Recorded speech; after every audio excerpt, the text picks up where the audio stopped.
الشیطان الرجیم بسم اللہ الرحمن الرحیم۔ السلام علیکم پیارے ویورز، آج کا ہمارا جو ٹاپک ہے وہ یہ ہے کہ حضرت یونس علیہ السلام مچھلی کے پیٹ میں کس طرح زندہ رہے اور وہ مچھلی کے پیٹ میں کیوں گئے اور کس مچھلی نے انہیں نگلا کہ وہ بالکل صحیح سلامت واپس باہر آ گئے جب ان کی توبہ قبول ہو گئی۔ تو چلیے ویڈیو کو سٹارٹ کرتے ہیں، اور اگر آپ نے ہمارے چینل کو سبسکرائب نہیں کیا تو فوراً کر دیں۔ چلیے ویڈیو کو شروع کرتے ہیں۔ اللہ تعالیٰ کا ارشاد ہے، اور یقیناً یونس بھی رسولوں میں سے تھا۔ یاد کرو جب وہ ایک بڑی کشتی کی طرف بھاگ نکلا، پھر کڑا اندازی میں شریک ہوا اور اس میں مات کھائی۔ آخر کار مچھلی نے اسے نگل لیا اور وہ ملامت زدہ تھا۔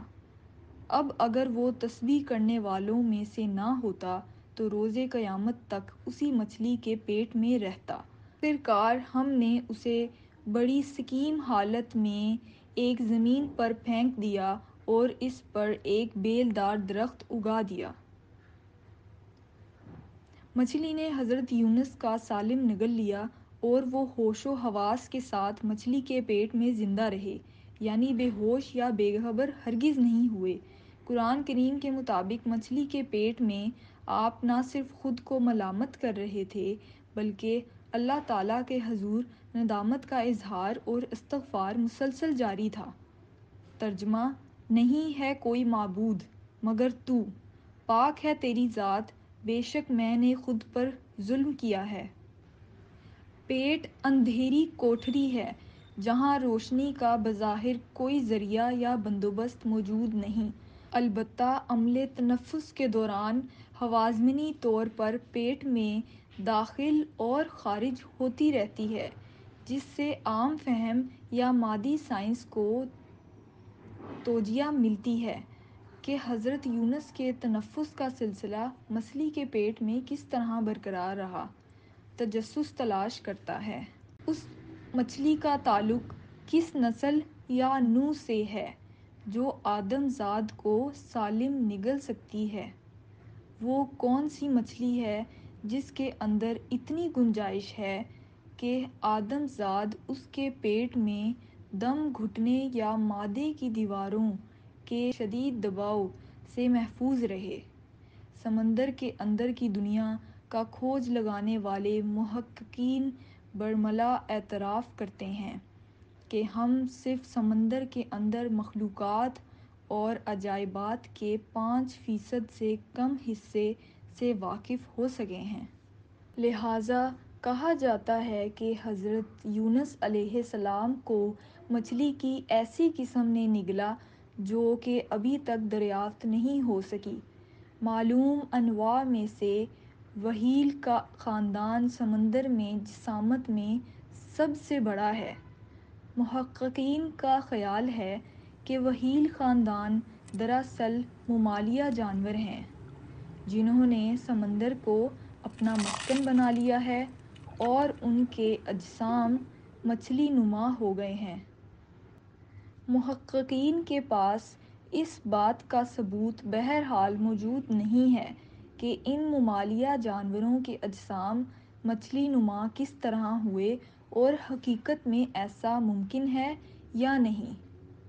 وحیل خاندان کے علاوہ کسی معلوم سمندری جانور کے پیٹ میں اتنی گنجائش موجود نہیں ہے کہ اس میں نوع آدم کا ایک فرد گھٹن کے بغیر زندہ یا چبائے جانے سے محفوظ رہ سکے۔ قرآن کریم میں بیان کردہ لفظ حوت ہر اس سمندری مخلوق کا احاطہ کرتا ہے جو اپنی حیات کے لیے سمندر کو مستقل مسکن بناتی ہے، یعنی ایمفیبینز۔ خشکی اور تری دونوں میں رہنے والے جانور اس میں شامل نہیں۔ عام مچھلیوں میں گلز کا میکانزم موجود ہوتا ہے جس سے وہ سانس لینے کے لیے پانی سے آکسیجن کشید کرتی ہیں۔ لہٰذا انہیں پانی سے باہر آنے کی ضرورت نہیں پڑتی۔ اس نوع کی سب سے بڑی قسم وہیل شارک کہلاتی ہے۔ یہ عام شارک کی طرح خون خوار اور گوشت خور نہیں بلکہ پانی میں موجود غذائیت، ذرات اور انتہائی چھوٹی آبی مخلوق کو بطور غذا استعمال کرتی ہے۔ اس مچھلی کے منہ کا دہانہ بہت بڑا ہوتا ہے لیکن گلے کی چوڑائی 5-7 انچ سے زیادہ نہیں ہوتی، کیونکہ یہ غذائیت ذرات کو اپنے اندر موجود نظام سے گزارتی ہے۔ لہٰذا اس مچھلی کے پیٹ میں آدم زاد کا داخل ہونا ممکن نہیں۔ اگر گلز کے نظام سے لیس کسی مچھلی کے پیٹ میں آدم زاد داخل ہو جائے تو پیٹ میں ہوا کی آمد و رفت اس قدر سست اور قلیل ہوتی ہے کہ تنفس کا عمل جاری نہیں رہ سکتا۔ وجہ یہ ہے کہ گلز مسلسل لیکن قدیر مقدار میں آکسیجن کو پانی سے الگ کرتے رہتے ہیں۔ وہیل سانس لینے کے لیے سطح سمندر پر آتی ہے کیونکہ وہ ہوا میں سانس لینے کے لیے مجبور ہے۔ وہیل کی تمام اقسام میں سانس لینے کا دورانیہ مختلف ہے۔ کچھ اقسام 60 منٹ یا اس سے کم اور بعض 90 منٹ تک سانس روک سکتی ہیں۔ اس کے بعد سانس لینے کے لیے دوبارہ سطح پر آنا پڑتا ہے، لہٰذا وہیل کے پھیپھڑوں کے ساتھ ساتھ پیٹ میں ہوا بھی داخل ہوتی رہتی ہے۔ وہیل کی اقسام میں بیلینی نسل جسامت میں سب سے بڑی ہے۔ یہ نسل کی ایک قسم نیلی وہیل محققین کے مطابق کرۂ ارض پر پائی جانے والی خشکی اور تڑی کے معلوم جانوروں میں سے سب سے بڑی جسامت رکھتی ہے۔ بالغ نیلی وہیل کی لمبائی تقریباً 29.9 میٹر اور وزن 173 ٹن یا زیادہ ہوتا ہے۔ بالینی نسل کی وہیل جسامت میں اتنی بڑی ہے کہ ان کے پیٹ میں ایک سالم آدم زاد بآسانی سما سکتا ہے۔ ان کے پیٹ میں اتنی جگہ آرام سے موجود ہوتی ہے، خصوصاً اگر یہ نیلی وہیل ہو تو اس کے معدے میں کافی گنجائش موجود ہے۔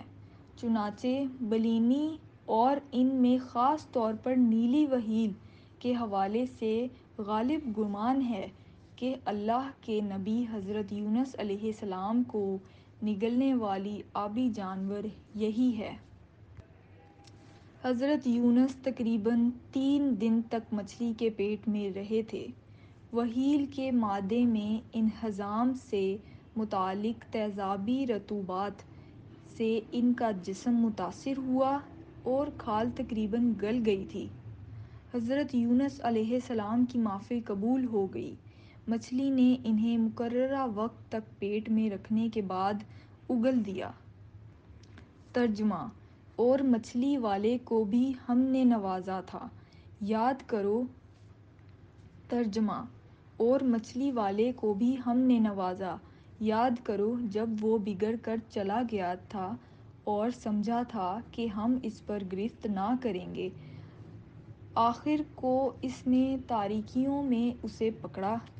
نہیں ہے کوئی معبود مگر تو، پاک ہے تیری ذات، بے شک میں نے خود پر ظلم کیا ہے۔ تب ہم نے اس دعا کو قبول کی اور غم سے اس کو نجات بخشی، اور اس طرح ہم مومنوں کو بچا لیا کرتے ہیں۔ سورہ انبیاء۔ اللہ تعالیٰ نے بیل نما درخت یا پودے سے حضرت یونس کو شفا عطا فرمائی، جسم پر نئی کھال آئی۔ اللہ کے حکم سے آپ واپس اپنی قوم میں تشریف لے آئے۔ اگر آپ نے ہمارے چینل کنسولمنٹری کو ابھی تک سبسکرائب نہیں کیا ہے تو ابھی سبسکرائب کر دیں، اور اگر آپ کا کوئی بھی سوال ہے کسی بھی ٹاپک سے ریلیٹڈ جو کہ آپ پوچھنا چاہتے ہیں تو وہ آپ ہمیں ای میل کر سکتے ہیں۔ ای میل کا لنک نیچے ڈسکرپشن میں موجود ہے، وہاں جا کر ہمیں میل کیجئے، ہم یقیناً اس کا جواب ضرور دیں گے۔ اور ویڈیو اچھی لگی ہو تو اس کو لائک کر دیں، نیچے ایک اچھا سا کمنٹ بھی دے دیں۔ بہت شکریہ۔ اللہ حافظ۔